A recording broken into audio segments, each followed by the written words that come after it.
खून की प्यास पार्ट 2।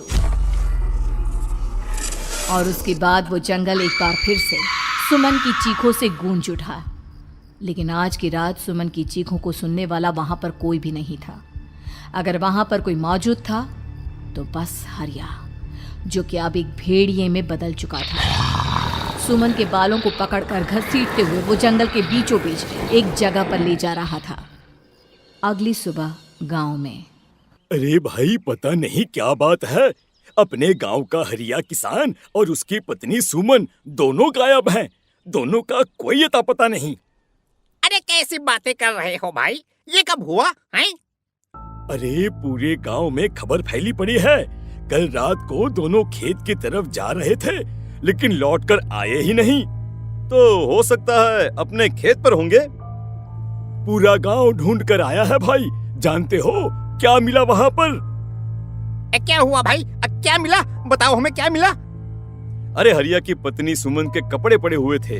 शरीर का एक एक कपड़ा फटा हुआ झोपड़ी के बाहर पड़ा था, लेकिन दोनों पति पत्नी का कोई पता ठिकाना नहीं था। अरे भाई, लेकिन उसका जो दोस्त है ना रामू किसान, उससे पता करके आते हैं ना। अब तक तो दोनों साथ ही खेत पर जाया करते थे। हाँ, हमें उसके घर जाना चाहिए भाई। चलो वहाँ चलते हैं, चलो। वो सारे लोग रामू के घर पर पहुंचते हैं। रामू अपने घर के बाहर बैठकर हुक्का पी रहा था। आज सारे के सारे लोग टोली बनाकर मेरे घर क्यों आ रहे हैं? क्या कोई मर गया क्या भाई? अरे कैसी बातें कर रहे हो? तुम्हारा सबसे अच्छा दोस्त हरिया और उसकी पत्नी गायब है और तुम यहाँ बैठकर हुक्का पिए जा रहे हो हैं? रामू ने अजीब सी नजरों से उन सब गांव वालों की तरफ देखा, जिसकी वजह से वो लोग एक बार के लिए डर गए। गायब है? अरे गायब नहीं है, मुक्ति मिल गई है। उन दोनों को मुक्ति मिली है। इस दुनिया में आकर हर इंसान पाप करता है और उसे उसके पापों के लिए मुक्ति मिलना बहुत जरूरी है। अरे ये कैसी बहकी बहकी बातें कर रहे हो भाई हैं? और इसका चेहरा अजीब सा क्यों लग रहा है? लगता है दोस्त के मरने का गम बैठ गया है।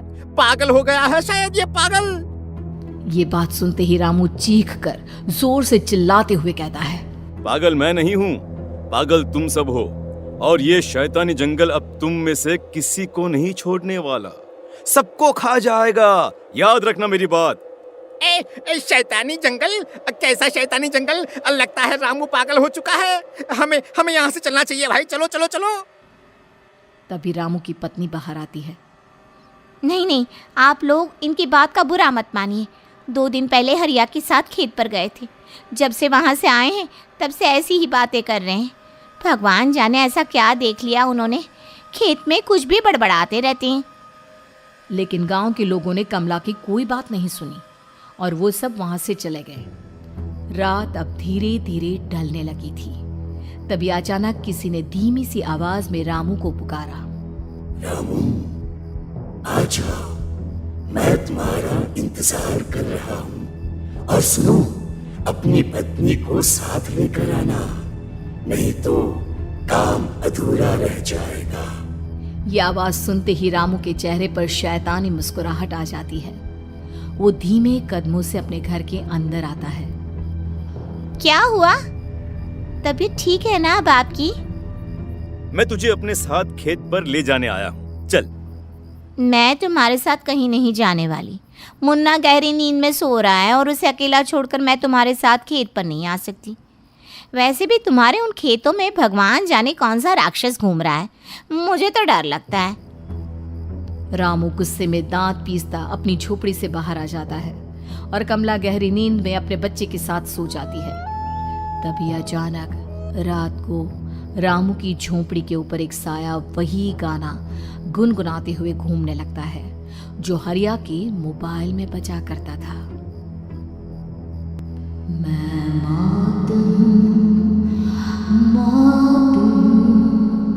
मौत जो पसरी है चारों ओर, जो आएगी कहीं से भी निगल जाएगी सबको। मैं मौत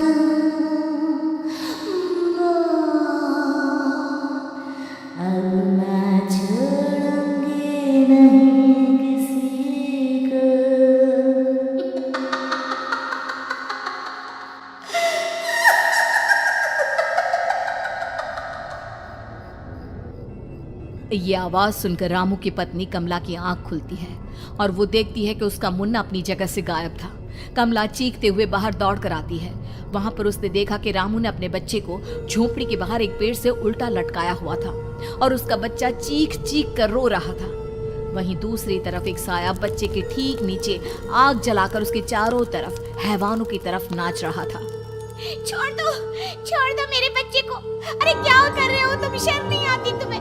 अपने ही बच्चे को इस तरह मौत के हवाले करते हुए। अपना बच्चा? किसने कहा ये मेरा बच्चा है?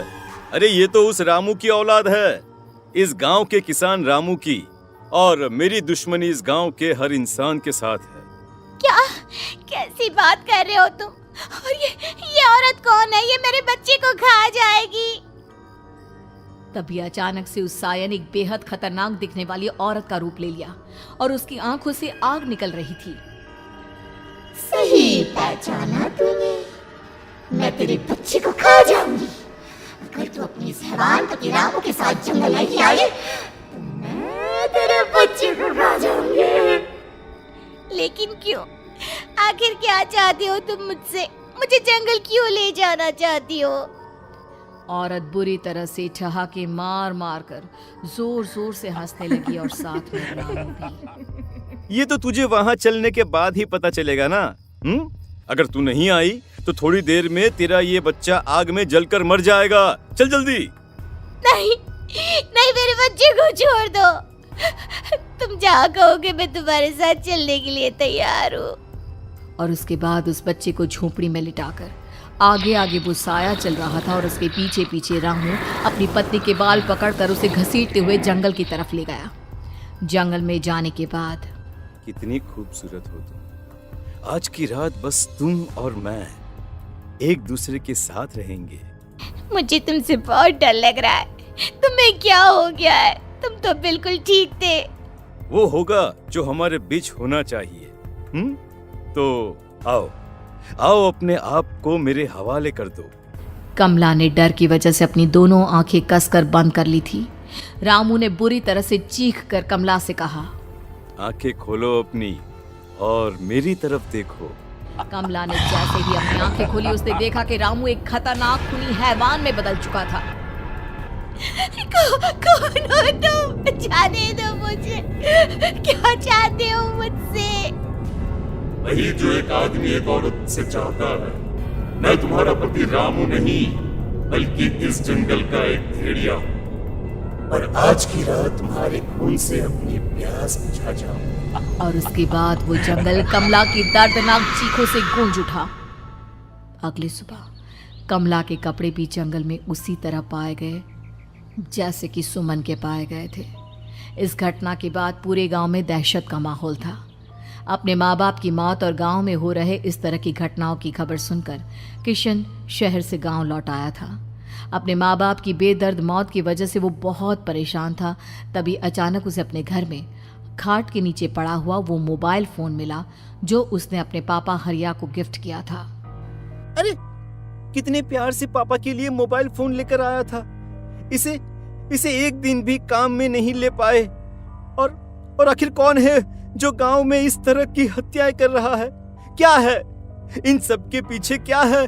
मुझे पता करना ही होगा, वरना एक दिन पूरा का पूरा गांव खाली हो जाएगा। इस गांव में एक भी जिंदा इंसान नहीं बचेगा। गांव के लोगों की मदद करने के इरादे से किशन अपने गांव से दूर एक दूसरे गांव में बहुत बड़े तांत्रिक के पास मिलने के लिए गया। तांत्रिक बाबा, अब आप ही कुछ उपाय बता सकते हैं। भगवान जाने हमारे गांव को किसकी नजर लग गई है। नजर नहीं लगी है, किसी ने तुम्हारे गांव को बद्दुआ दी है। किसी सताई हुई आत्मा का प्रकोप है और अब वो पूरे गांव में किसी को नहीं छोड़ेगी जब तक उसकी आत्मा को शांति नहीं मिल जाती। अरे लेकिन ऐसा कौन है बाबा? किसकी आत्मा है और कैसे मिलेगी उसे शांति? मौत है, मौत कहीं से भी आएगी और सबको निगल जाएगी। इससे बचने का सिर्फ एक ही उपाय है, लेकिन उस उपाय को करना आसान नहीं होगा। जो भी उस उपाय को करने की कोशिश करेगा उसकी जान जा सकती है।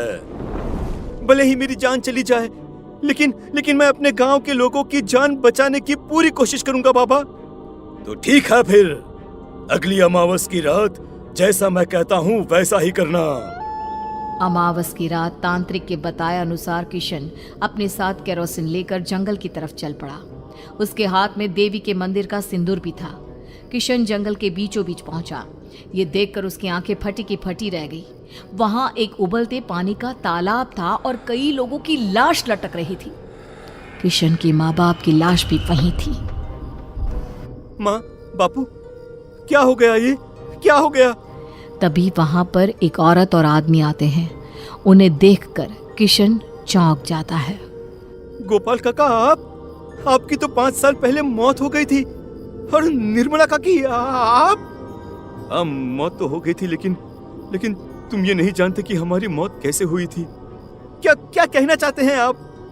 कुछ नहीं, बस ये जान लो कि अब इस गांव में कोई जिंदा नहीं बचेगा। लेकिन क्यों काकी?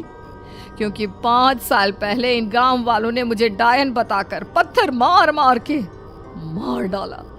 मेरी कोई गलती नहीं थी। गांव का एक बच्चा क्या लापता हुआ, सारा इल्जाम मेरी पत्नी पे डाल दिया। और जब मैंने निर्मला की जान बचाने की कोशिश की तो मुझे भी मार डाला। आपके साथ ये बहुत गलत हुआ काकी, लेकिन आप जो कर रहे हैं वो भी सही नहीं है ना? तुम यहाँ से चले जाओ वरना तुम भी नहीं बचोगे। हमारी आत्मा पिछले 5 साल से मुक्ति के लिए भटक रही है। चले जाओ यहाँ से। मौका देखकर किशन सिंदूर उन दोनों के ऊपर डाल देता है। उनका शरीर जलने लगता है और वो भयानक तरीके से चिल्लाने लगते हैं। अगले ही पल किशन उनके ऊपर केरोसिन डाल देता है और वो दोनों जल जाते हैं।